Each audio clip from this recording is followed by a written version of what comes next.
Ikot ako, may nakita akong foreigner dito. Tapos, sabi niya homeless.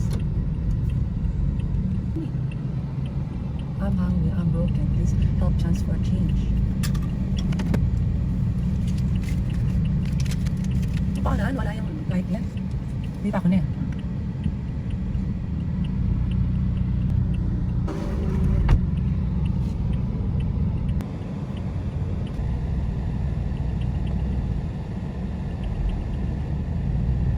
Nag-decide akong bumaba para bigyan siya ng kaunting tulong.